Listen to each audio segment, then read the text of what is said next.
Perfect. Well, we'll get started. We started a bit late. Hi, everyone. Thank you all for being willing to hop on today and listen to this call. We're really excited to have each of you here. Just before we get started, I just wanted to acknowledge as well, this comes in quite a somber time for us at the UK Embassy and the UK and the US network with the passing of the Duke of Edinburgh. Just acknowledging that, and our thoughts and deepest condolences continue to be with the Queen and her royal family as we grieve during this time. But you know, as I said, thank you all for attending. We're really excited to show you all a bit about what the Marshall Scholarship is and all the possibilities to be had if you do apply and are interested in applying. Just a bit about the Marshall Scholarship, if you don't happen to know already. We're one of the most prestigious national scholarships for American undergraduates, undergraduate students. We've, since the 1953, have over 2,000 Americans have traveled to the UK for graduate studies at some of the UK's finest institutions, and some of those people that you'll meet here today as well. The Marshall Scholarship has crafted leaders, not only becoming large prominent figures in each of their fields, in this particularly conversation talking about climate and environment, but also become lifelong ambassadors of the UK-US relationship and continue to amplify messaging on the importance of American and British ties and the special relationship our countries hold. And so today, as I mentioned, we're talking about the climate and environment and those who end up kind of pursuing graduate studies in those fields through the Marshall Scholarship. And we're joined by some fabulous Marshall scholars themselves. And so before we get started, I will just note a few housekeeping items. As you can see, this conversation is being recorded, so just be mindful of that. For question and answer, if you have any questions, just feel free to put it in the chat and we'll get to it as soon as the conversation allows for. Happy to answer any questions that relate to kind of the topic of climate, environment within Marshall Studies. And so yeah, to kick off the panel, I guess I'll introduce our speakers today. We have Dr. Becca Farnham, who will go by as Bex for this conversation. There's two Beccas on this panel. She is a 2012 Marshall Scholar and currently the Assistant Director for Outreach and Engagement at Syracuse University, London, where she teaches on a variety of themes of global justice and anti-racism work. And then we have Becca Boslow, who's 2017 Marshall, and currently is the Executive Director for the Montana Association of Conservation Districts in her home state of Montana. And finally, we have Catherine French, who's also a 2012 Marshall Scholar and is a scientist based at the base of the Joint Bioenergy Institute in Berkeley, California, working on using synthetic biology to solve environmental challenges, which she can chat more about as well. So yeah, we'll just start off by going around the panel. If you all just kind of want to jump off of why you applied to be a Marshall and what is meant for each of you in each of your career trajectories in the climate and environment field. And I will pass off to whoever wants to jump in first. Hi, everyone. Thanks very much for joining. It's a pleasure to be here with my fellow Women Marshall climate folks. So I'm Bex. I am a 2012 Marshall. As Amy shared, I did my undergrad at Michigan State, and I was really interested in food and water security and environmental peace building, so how communities partner with nature to bridge tensions, specifically in the Middle East and North Africa. And I applied to the Marshall Scholarship because of one particular academic whose work had been very influential on my undergraduate senior thesis. And we had kind of been emailing back and forth as I was writing this thesis. And he said, hey, I've just started this new program at the University of East Anglia. We'd love to have you. And so, you know, there it was. And that was a really exciting time and a lot of kind of exploration of who I was and what I wanted to do and how all of the many things that I had done in undergrad, you know, environmental activism, peace activism, gender studies, you know, it's the environmental science, but also the environmental governance and all of these kind of things came together. And so the Marshall application process, totally beyond the scholarship, was really valuable for me in helping to articulate what I wanted to do in the climate and environment policy world as well. So I came in 2012, did a master's in water security at the University of East Anglia, which is one of the UK's newer universities, relatively speaking. Everything is relative when we're talking about age in the UK. East Anglia is a bit northeast of Cambridge. I then went to Edinburgh and did a LLM, a Master's of Law in Environmental Human Rights Law, and then shifted down to King's College London, where I did a PhD in geography and got a chance to work with case studies in Morocco, Kuwait, and Lebanon, who are doing kind of grassroots environmental peace building work, very much at the intersections of climate change, adaptation, women's rights, and community development. And I think I will end there for the sake of getting to the juicier questions later and maybe pass it to Catherine.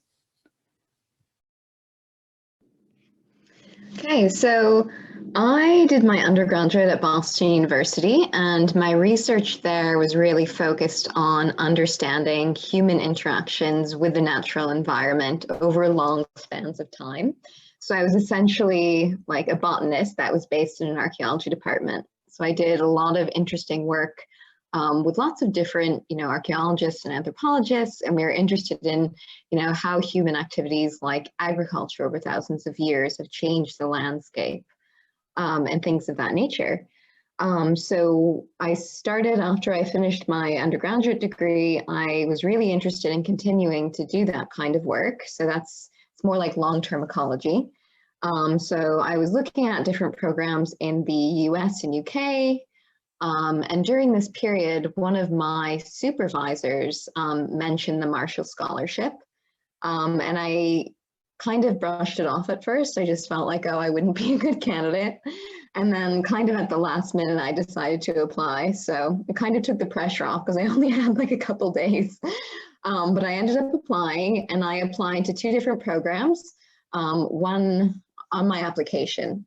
So one was at the University of Kent, based in their kind of like biodiversity and conservation research unit. And the other one was at the Department of or Institute of Archaeology at Oxford, because they had a long-term ecology lab. So I ended up getting the Marshall, and I ended up going to Oxford. So I did my first program in that institute. So I did a Master's of Science. And when I was there, I realized that I was less excited about looking at the past, and I wanted to focus on the future. So I ended up doing a DPhil in the plant sciences department at Oxford. And that gave me more of a kind of, I guess, opportunity to look at things like sustainable agriculture and how we can, transform the way that we live as a society to make our, cities and suburban spaces more sustainable.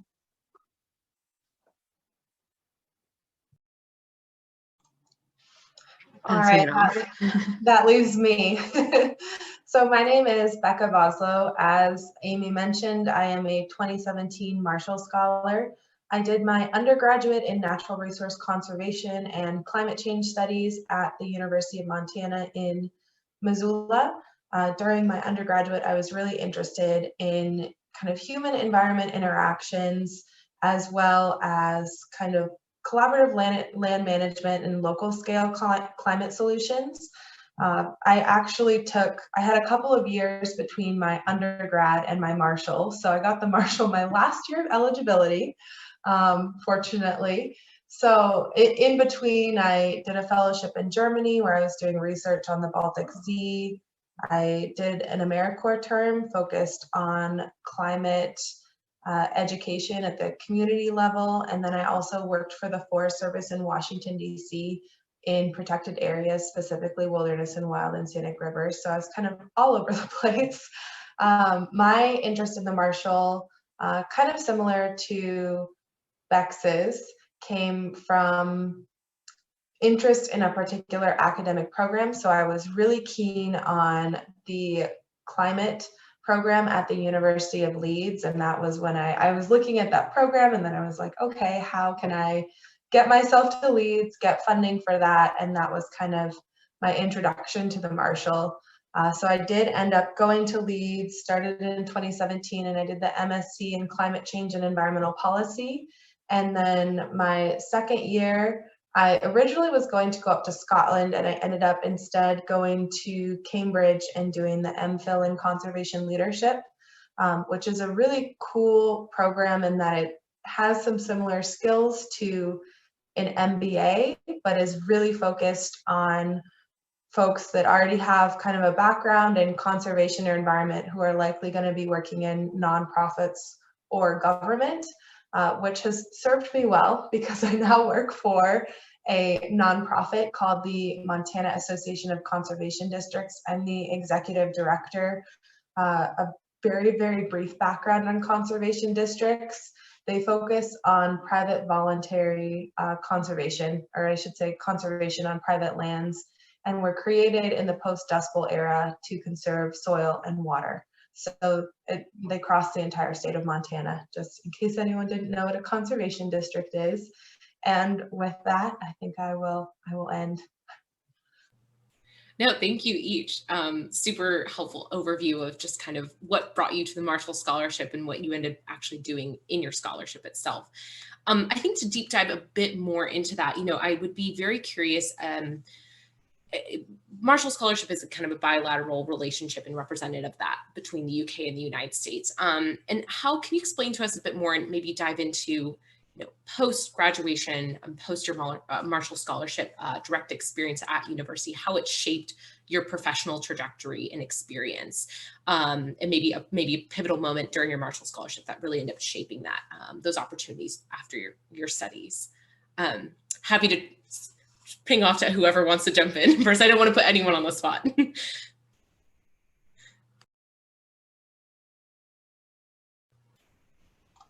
Well, I'll go.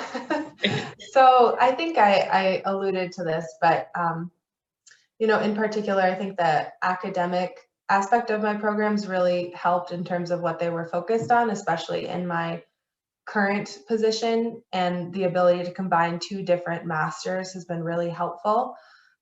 Just in terms of big picture, thinking about what the Marshall has meant is it gave me the ability to really, I'm back in my home state and working in Montana in conservation, which was always the dream. But to kind of come back and approach it from a very different perspective, having been in the UK and, had classmates from all over the UK, all over Europe, all over the world. And especially my program at Cambridge, kind of hearing about how they approach conservation in their home countries or in their particular organizations that they work with has been really helpful, just to bring that perspective back to the place that I come from, working in conservation. So I think that's one big thing. And then also, those connections that I've made with my fellow Marshals, with my course mates, with various professors and other folks that I met has also, a lot of those have continued and continue to be helpful in terms of having a sounding board and also just having that network and most importantly, those friendships. So there's so many different ways, but I'll start with that. So I'll maybe tell a quite specific story about just the bilateral and the people-to-people diplomacy that is really at the heart of the Marshall Scholarship, I think, right? I mean, it's a program and an ethos that is about, the idea that if you take people and you put them in another community for a while, they'll form relationships with that community and then, kind of go back to other communities and be an ambassador. And I'm, what we consider to be a Marshall Scholar failure in that I'm still in the UK rather than back in the US. I'm doing that ambassadorship. But what I'm doing now at Syracuse, London, teaching on environmental justice and anti-racism work, the job is the direct result of the third night that I had in London when the consulate, or the Foreign Commonwealth Office, now the FCDO, hosts the Marshall Scholars when they first arrive as part of the orientation program for, a nice little networking reception in a very grand hall with a lot of various folks, including representatives of some of the universities that Marshall Scholars go to. And that evening, someone from the University of East Anglia, where I was about to attend, found me and was like, you're our Marshall Scholar, and asked me, are you okay? Do you have enough pillows? Can I get you anything? Just like a very, very warm welcome. And 4 years later, she and I were housemates in London because she had switched jobs and, I had found my way to London for the PhD. And she introduced me to my current boss in order to do some environmental justice field studies. So just would not have expected that, did not plan for that to be the situation. But just the relationships that are getting built, not just between Marshall scholars, right, but also between members of the British public in a very wide sense, that you just never quite know when is going to suddenly align a few stars, which has allowed me to stay in the UK and get a work visa, for which I am very, very grateful, as well as kind of continuing to dive into my climate scholarship.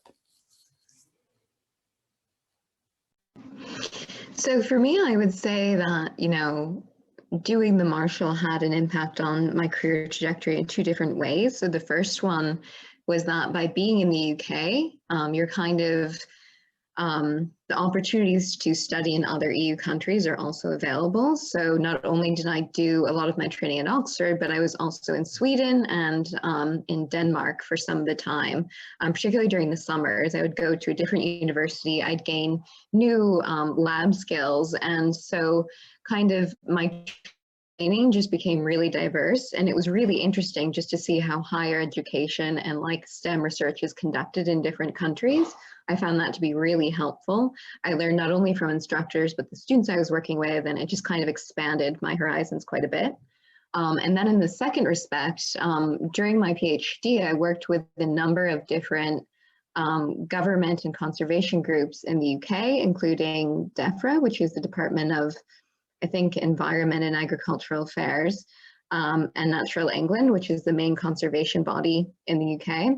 And so for me, it kind of, again, it gave me a different perspective on how a different country is approaching the problem of things like climate change, sustainability, GMOs, if it's in relation to GMO crops, all these different things. And so I really appreciated kind of gaining that experience in terms of how another country is dealing with these issues.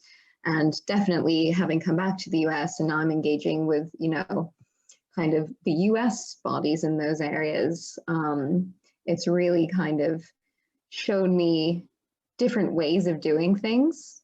I've definitely brought the experience I've had in the UK to some of the challenges I face here in the US at work. So yeah, it was very valuable. No, that's fantastic. It's really always nice to hear kind of just each of the various experiences, but also the many opportunities that even just the Marshall Scholarship Scott can provide, whether that be through studies or just professional relationships, Bex, as you mentioned as well. I kind of want to dive into, I guess, each of your current positions and just how you've navigated the field after your Marshall Scholarship or even throughout your time in the Marshall Scholarship. So Catherine, I'd like to start with you. Have you seen any change in kind of the climate science community in terms of minority STEM engagement? I know you mentioned kind of at the end of what you just kind of overviewed of how the Marshall helped your professional trajectory. Be interested to kind of hear your thoughts on that. And then what changes would you still like to see in it? Could be that's very, I realize, a very maybe pie in the sky ideals, and I can't grant all your wishes, but I'd be curious to your thoughts on that. Yeah, that's a great question. I think, especially being in the UK, I found, the climate and environment community in terms of STEM to be really quite diverse. Even in plant sciences, in my old department, we had students from, India, Bangladesh, like all these different countries. Many of them were there on, these special scholarships. And I found that to be really, great that they were trying to promote diversity. There was also a lot of outreach work to try to attract students who were from like inner city London or kind of areas who wouldn't normally go to Oxford to come and do like plant sciences or zoology. So I worked with a lot of those groups giving talks to the school groups that came. And kind of in parallel, like my experience in the US has kind of been quite similar.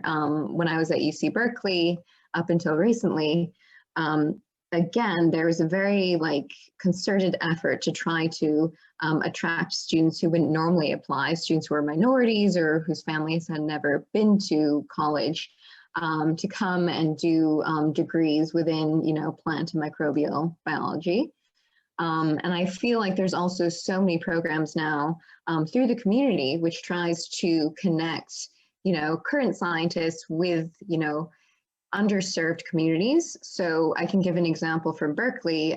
There's one group called Community Resources in Science, and they run a number of programs for elementary school students and middle school students to try to attract them into STEM fields. And the way that they do this is to try to recruit people like me to just give them a sense of like, this is what a scientist is, this is what they do.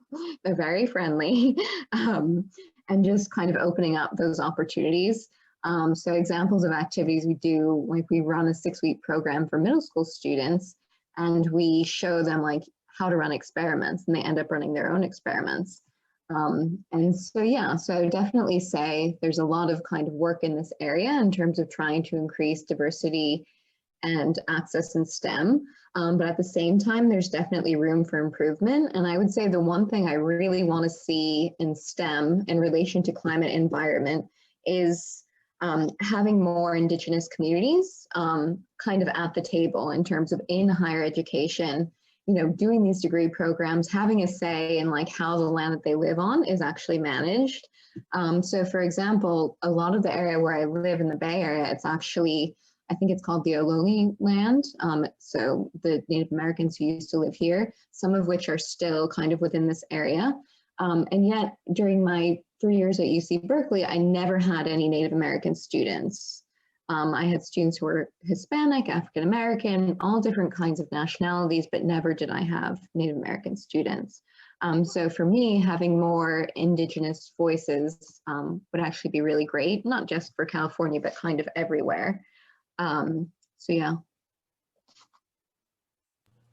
No, thank you for that. And I realize that's a really tough subject, because I feel like, yeah, what could you change about the science field of just inclusion, diversity? Yeah, but I think that's a really important point you bring up about Indigenous communities, and, you know, folks like yourself and other people who are championing at least this conversation and starting it, I think are so important as well. And along similar lines, well, firstly, just a reminder to the audience, if anybody has any questions, please feel free to put them in the chat. We've already seen a few, and so we can answer as we go as well. But Bex, I'm going to turn to you, just going on the lines of just kind of talking about environment when it comes to, I know you do some anti-racism work as well. Could you dive in, you know, for the audience here that might not be as familiar with environmental justice, can you explain what environmental justice means? Again, probably a very large question in the context of the work that you currently do and have done.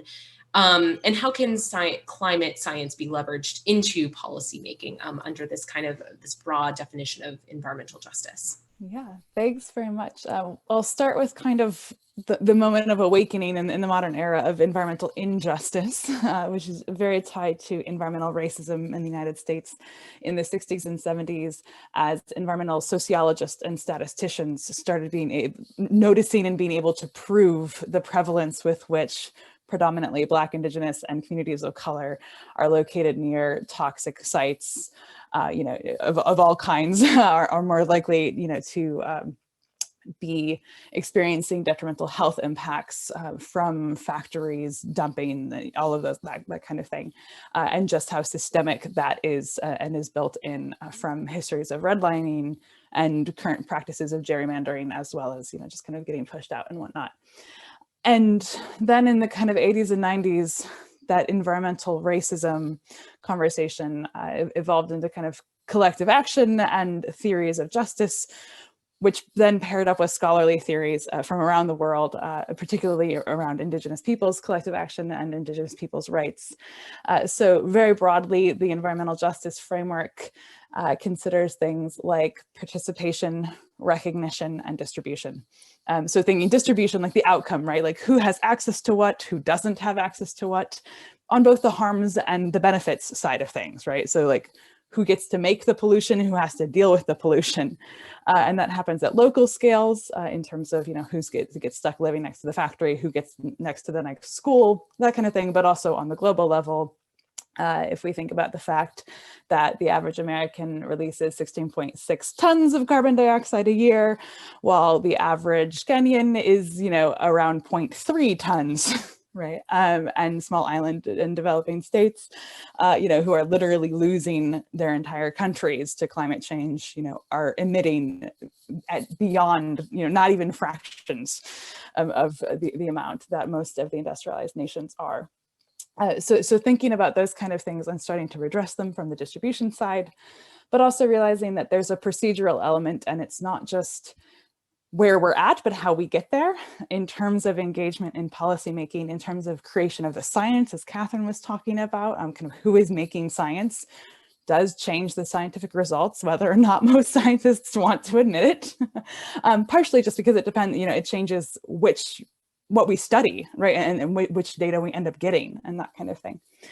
And so on that procedural element is recognition and kind of who all are we kind of even thinking about as stakeholders, whether that's particular marginalized or underrepresented and underserved communities, non-human animals and other stakeholders, nature itself, future generations, those kind of things. And then also participation, who's involved in environmental decision-making itself. And in terms of climate science, I would say, again, kind of building off Catherine's, that's one huge area for participation in terms of the knowledge generation and what we're doing and feeding into policymakers and that kind of thing. So that's one area that can be improved in just so many ways, but also is a really productive entry point, both for professional science and also as we think about citizen science. So one of my favorite, I would say, environmental movements is Ocean Conservancy, who work with loads of local nonprofits all around the world to do beach cleanups. But in addition to the beach cleanups, they have a centralized database of what kind of debris is coming in. And so as people do the beach cleanup, they're ticking off, I picked up 27 cigarette butts, this number of candy wrappers, this number of cans of Cokes, this many water bottles, etc. And building a massive data set, which is then leveraged to change policy outcomes, right? Because when you can go and say, like, actually, we have the numbers, Coke, was like massively dumped everywhere and Pepsi wasn't, and it's because, like Pepsi had one more label on it, or because it's not sold in this area or whatever, right? You start to like really be able to change things. And for that kind of information to come from environmental movements and a large number of people, right, it changes how they feel about science, while also, right, kind of giving them a bigger stake in the policy process. Of course, I was starting to talk with my mute button on. No, that's all super fascinating, very interesting too, about the conversation of information gathering, how that can inform the practice of the science versus also just including those diverse communities in that conversation as well. And to kind of go off that, going over to you, Becca, similar lines of just more community engagement. Are there differences for you in challenges in working in conservation in a rural area, maybe versus a more urban area? And can you speak to maybe how that could be applied internationally as well? Yeah, that's a really good question, Amy. And it's interesting because Montana is such a huge state. I think one of my colleagues always says it's bigger than like 180 some countries.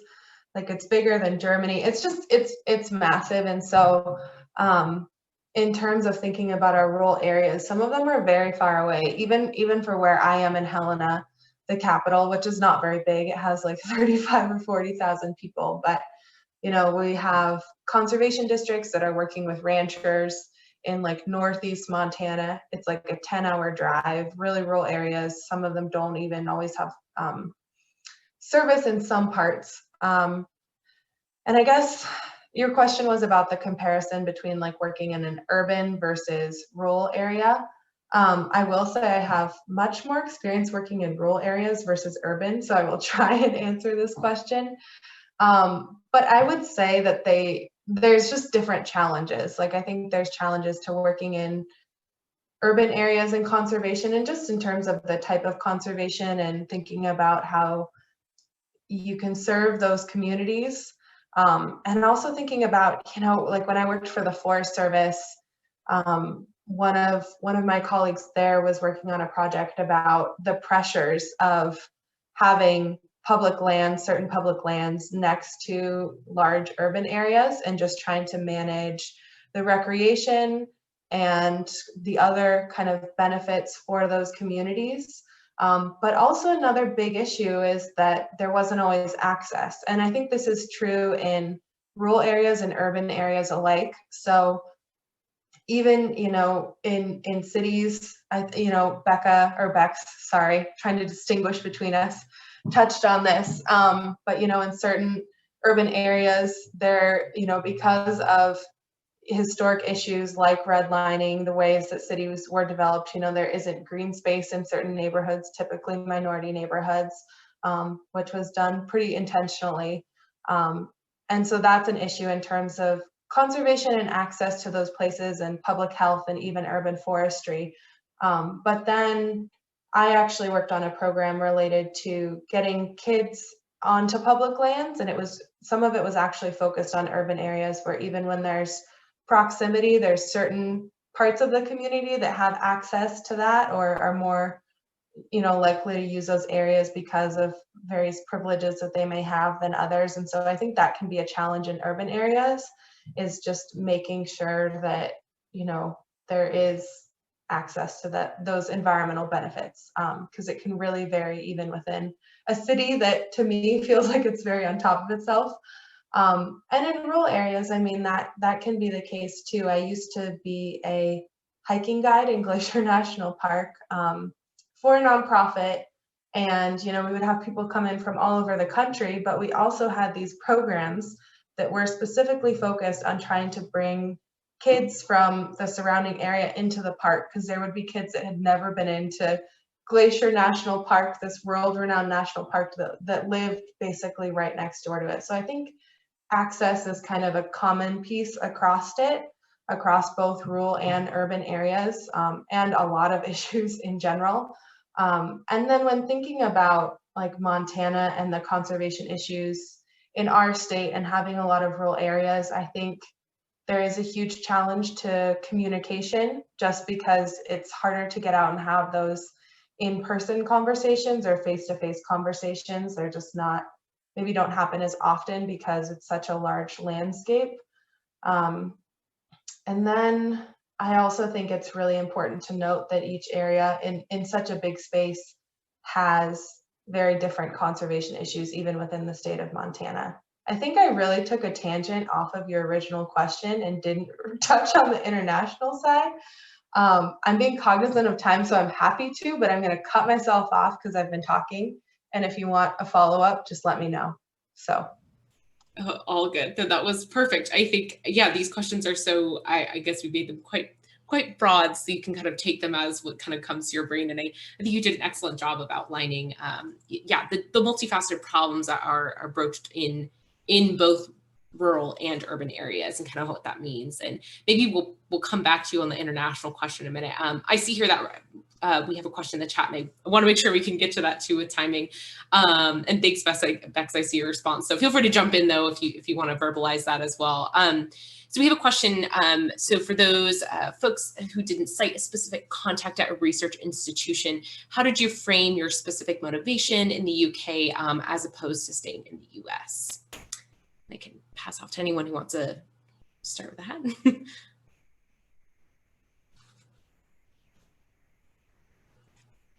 Well, I'll start and I'll try and be brief this time. So I guess, I mean, there wasn't a specific contact similar to like what Bex mentioned. I don't think, Catherine, did you mention a specific contact? I don't know. But I referred to a program. That's what I did. Like I knew which programs I wanted to go to, and that's how I kind of made my way. Okay, cool. Just wanted to make sure I was saying referencing the right things for folks. But I guess similar to Catherine, I also was just really focused on the specific program and the opportunities that would provide. And obviously that did include, professors within that program and the research they were conducting, as well as one interesting piece for me at the University of Leeds was there was several different research institutes within Leeds that I was interested in. I was quite keen on how perhaps I could work with people at the intersection of kind of those different focuses. So we will carefully not give specific application advice, but I will say that even like if you don't have a specific contact or whatever, right? Starting to, whenever you're applying to anything, I'm starting to make some contacts or build some relationships or doing a little bit of poking around. Right? One kind of helps you know whether you really like this is really the right place for you and whether or not you want it. While also signaling, of course, to whoever is reviewing applications that you're serious, that you've done your homework and all this kind of thing. So I would suggest, right, kind of like starting to poke around, and most British university programs will list a director of study or some kind of student ambassador or whatever, right? And there's nothing stopping you, like even in a very early stage, from saying, hey, I'm looking at this. Do you have any more information? Would you be willing to, have a quick Zoom call and just kind of let me get a feel for it, right? Because again, that's about like you figuring out whether or not it feels like the right vibe, as well as really feeding in to the application. And then just the other kind of thing that I would say about the UK-US piece, but also anytime you're writing anything for an application, right, is that people respond to stories and specifics, right? So if you can like visualize yourself in a place or like describe what it is that you're wanting to do with it or whatever, right? That's what people are gonna kind of most respond to. And it should be about you at the end of the day, right? And yes, the Marshall is about the US-UK relationship, but it's any field of study, any university in the UK. And that's a really exciting part of the program. So I'm currently running an environmental anti-racism course, but I have some Marshalls from my year and a couple of years on either side who are joining the class as artists to help the students look at like climate activism through art, right? And I would never have thought to do that had we not had this really cool interdisciplinary conversations, right? As part of just, we're all Marshalls, here we are at some of the social events and that kind of thing. And, oh, like this guitarist actually really cares about the environment, and we could dream up something kind of not in the norm, right, together, and that kind of thing. So really kind of not siloing yourself, but focusing on kind of what are those relationships, what can I find kind of beyond the standard story of what US-UK relations means.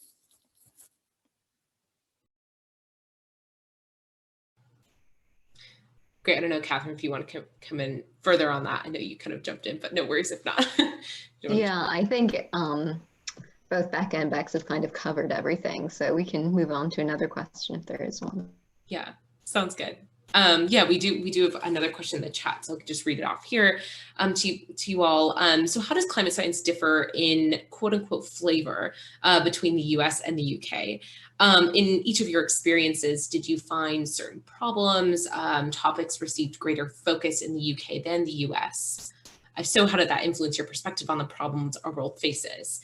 And they note as well, each nation kind of faces their own set of unique problems posted by climate change.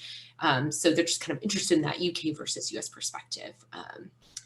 Again, I'll just pass off to whoever feels inclined to jump in first on that. I mean, so Becca and Catherine can speak more specifically like about science study, but what I will say is that there's obviously just an everyday difference in a country whose leadership has not, say, for example, denied climate change for years and things like that, in terms of just, the general tenor of conversations with people and that kind of thing. East Anglia is in a county with a lot of wind farm, offshore wind farming. Scotland has an incredible amount of wind energy, and unlike many parts of the United States, like those are sources of pride for a lot of the communities, right? And they consider them pretty rather than problems and that kind of thing. So it's just the kind of general like public idea around climate and science is also a very, very different temperature, which just kind of feeds into the everyday interaction part of this.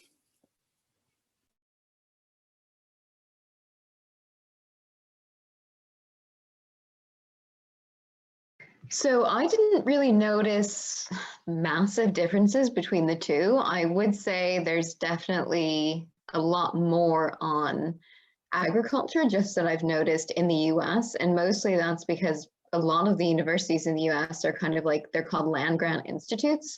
And so there's a close relationship between the research done at a university like UC Berkeley and local farming communities. So for me, I've definitely seen like a lot more extension schools here and exchanges between the university and, say, farmers. And that's not to say that doesn't happen in the UK, because it definitely does, but I think it happens to a more kind of institutionalized degree here in the US. So that's just one kind of small difference I've seen.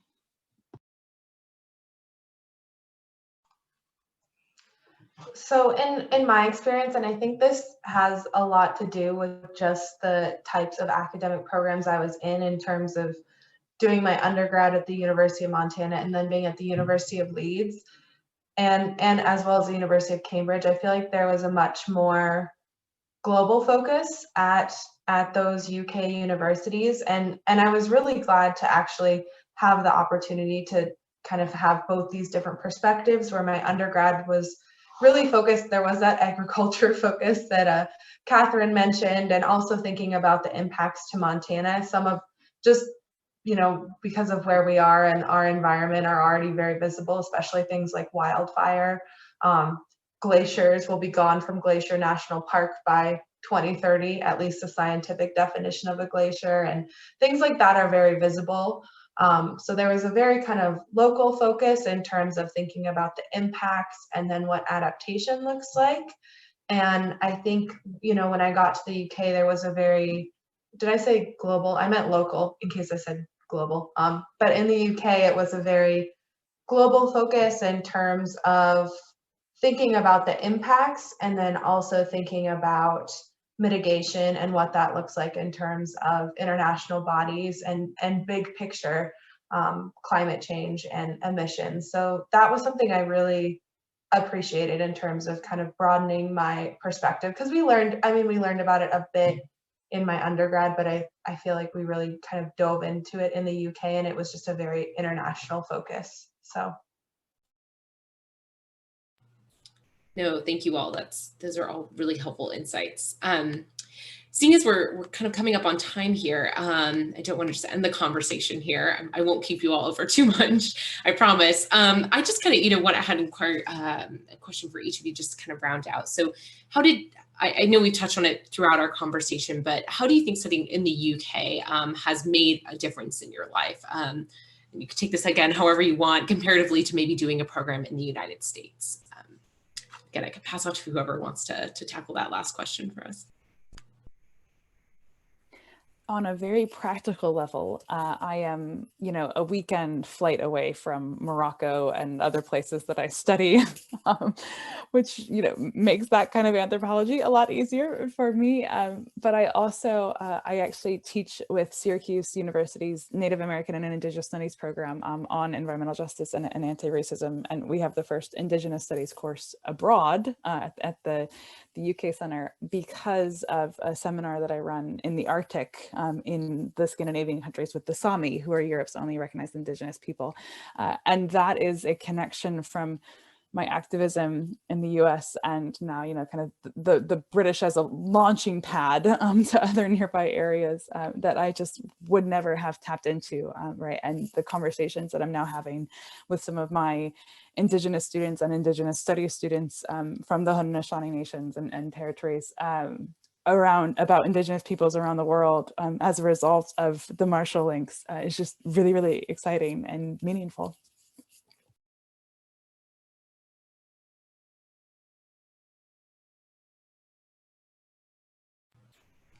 No, Becca or Catherine, either of you want to? Catherine, I would say just in general, the experience of living in a different country was actually really profound. I think people think, oh, well, they speak English in the UK, it can't be that different. But there's a lot that you have to learn in terms of actually living in a different country and experiencing that fully. And I think you really are pushed outside of your comfort zone in many different levels. And I think that's always good for personal growth.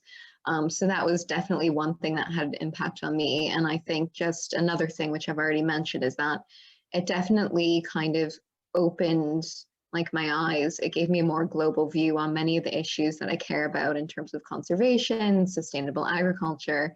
And I wouldn't have gotten that otherwise. So I really appreciate that.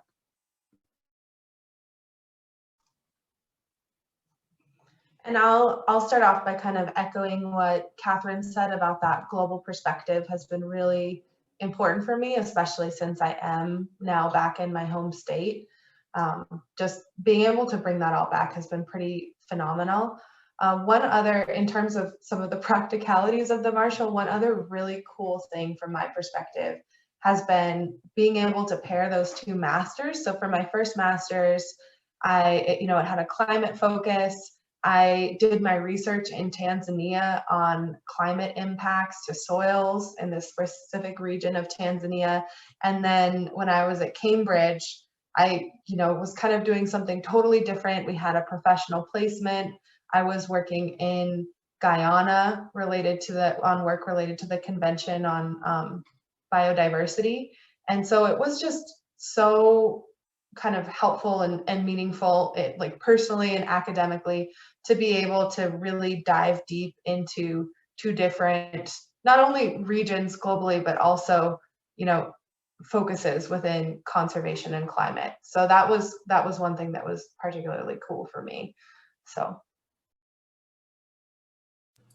Yeah, no, absolutely. All those lessons learned are just so impactful. And I think it's interesting to read about the Marshall Scholarship on paper, but to hear about each of your experiences, I think brings so much life to it, especially considering the climate and environment work that you all did and are currently doing and taking it on in your life.